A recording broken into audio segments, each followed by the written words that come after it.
Grocery stores पे जाया करेंगे, वहां उनको जो खाने हैं वो खाली मिला करेंगे और हमेशा शॉर्टेज रहेगी। और बड़ी खबर, अगले 27 साल में नहीं मिलेगा चावल, गेहूं और मक्का। 2050 तक चावल, गेहूं और मक्के की पैदावार में आएगी भारी गिरावट। खाना खत्म हो जाएगा। कई जगह पर जो लोग आयात निर्यात करते हैं, फूड सप्लाई करते हैं, प्रॉब्लम्स आएगी, महंगाई हो जाएगी। समय ऐसा होगा, आने वाले सालों में ऐसा होगा कि खाने के लिए लोगों को लाइंस में लगना। जलवायु संकट से घट जाएगी पैदावार। चावल के पैदावार में 20% तक की गिरावट आएगी। गेहूं में 19.3 और बाजरे में 18% की गिरावट आएगी। ऐसे लोग बताया करेंगे कि अच्छा कितने परिवार में मेंबर हैं, इतने, ओके आपको इतना मिलेगा। जो आने वाले अगले 10 साल हैं वर्ल्ड के लिए, चाहे वो दुनिया की बेस्ट कंट्री हो, चाहे वो आपकी ड्रीम कंट्री हो, परमेश्वर मुझे दिखा रहा है फूड की शॉर्टेज बेस्ट कंट्रीज में भी आपको प्रार्थना करनी है अपने हाथों को उठा के। सुनो मेरी बात, तालियां क्यों बजा रहे हो? सुनो सुनो, अगले 10 साल आपको ये बात मैं इसलिए बता रहा हूं कि जब इन्हीं वर्ड्स की तरह ये वर्ड्स भी पूरे होंगे, आपको मालूम होगा कि आप जीवित परमेश्वर की संतान हो, और आपको यह भी मालूम होगा कि ऐसा कुछ नहीं है जो पहले से बताया नहीं गया। एक भी वर्ड ऐसा नहीं है जो आपको पहले से बताया नहीं गया। आपका नाम फेसबुक पे लिखा है, आपके बच्चे कितने हैं वो भी लिखा है, लेकिन जो चीजें मैं आपको बता रहा हूं ये किसी पे नहीं लिखा।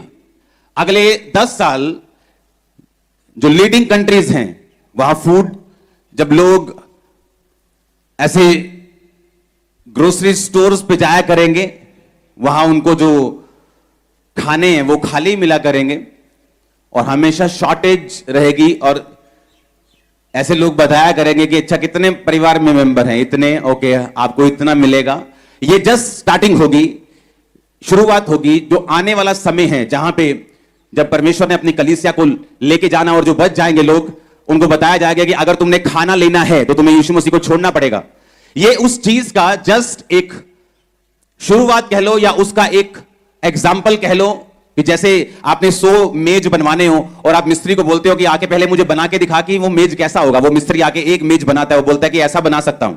ये जस्ट एक मेज है, ताकि आने वाले टाइम में लोगों को मालूम होगा कि हमें तैयार रहना है। अभी आपको साल्वेशन इजी मिल रही है, आप मुक्ति प्राप्त करना चाहते हैं, आप आते हैं चर्च में, साल्वेशन ग्रहण करते हैं और चले जाते हैं। आने वाले समय में ऐसा नहीं होगा। यीशु मसीह को ग्रहण करना मतलब अपनी जान को दांव पर लगाना, राशन से दूर रहना, सोशल से दूर रहना, सरकारी चीजों से दूर है। ऐसा आने वाले समय में होगा और ये एक सिंपल एग्जाम्पल होगी जो आने वाले अभी 10 साल में होगा। आपको क्या करना है? आने वाले 10 साल में जितने मिरेकल्स 10 साल में, आने वाले 10 साल में होंगे, पिछले 2000 साल में नहीं हुए। मैं आपको बता रहा हूं, सिर्फ 10 साल में इतने मिरेकल्स होंगे, इतने मिरेकल्स होंगे। हमसे ये वचन के द्वारा और एक प्राकृतिक आपदाओं के द्वारा और सांसारिक रीतियों के द्वारा और हमारे ही द्वारा, वो कानून हो या पार्लियामेंट हो या कानून व्यवस्था हो या किसी भी ओहदे पे हो या देश की हर एक प्रकृति क्यों ना हो, वो हर एक बात हमें सिखा रही है। अगर हम इस चीज़ को नहीं जानेंगे तो हम परमेश्वर के होने के बाद भी परमेश्वर के नहीं कहलाएंगे।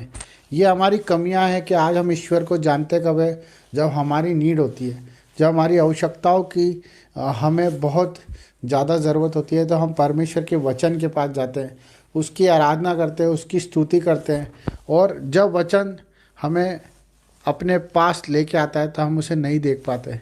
इसी तरह वचन देखो, आप कहीं संकेत आपको इस तरह के मिलेंगे, कहीं तूफान आ रहा है, कहीं बाढ़ आ रही है, कहीं जलजला आ रहा है, कहीं भूकंप आ रहे हैं। आप इस चीज़ को अनदेखा ना करें, आप इस चीज़ को अनदेखा ना करें। ये एक ऐसा विषय है जो हमें अवेयरनेस की तरफ लेके आता है, वो हमारे परिवार के लिए, क्योंकि प्रभु ने अपने इकलौते पुत्र से प्रेम किया, उसी प्रकार हम भी हमारे पुत्र और पुत्री और हमारे माँ बाप से प्रेम करते हैं। क्यों करते हैं?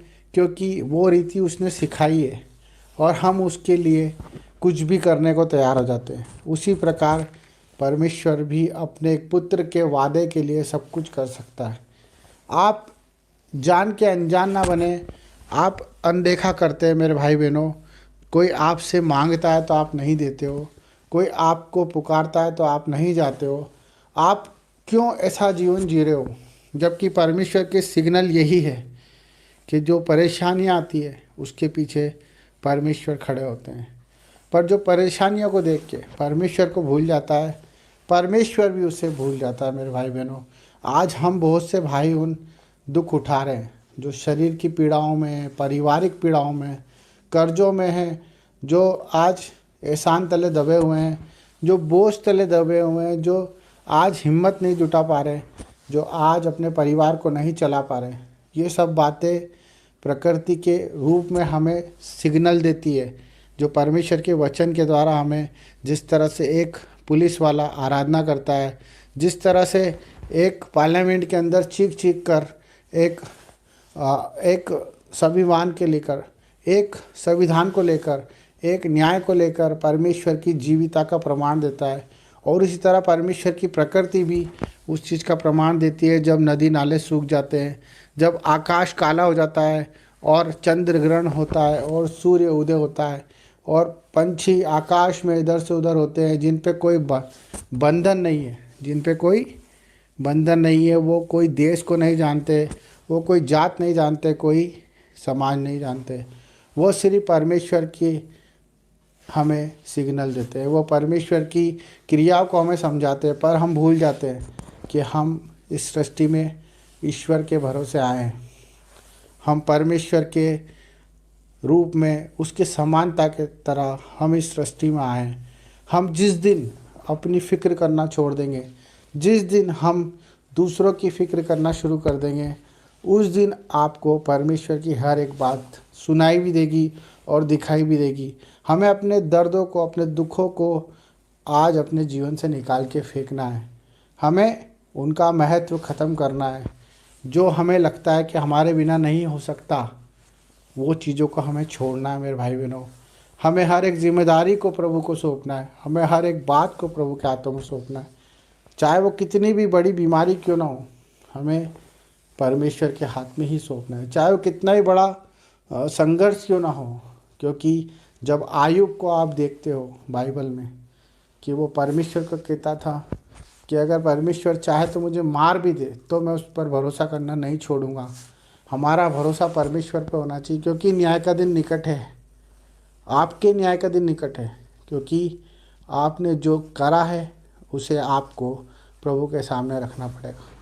इसलिए मन फिराओ, पश्चाताप करो, प्रभु के करीब आओ, दुआएं करो, प्रार्थना करो, इसी से बचोगे, हर एक परेशानी से, हर एक तकलीफ़ से, कर्जों से, बीमारियों से।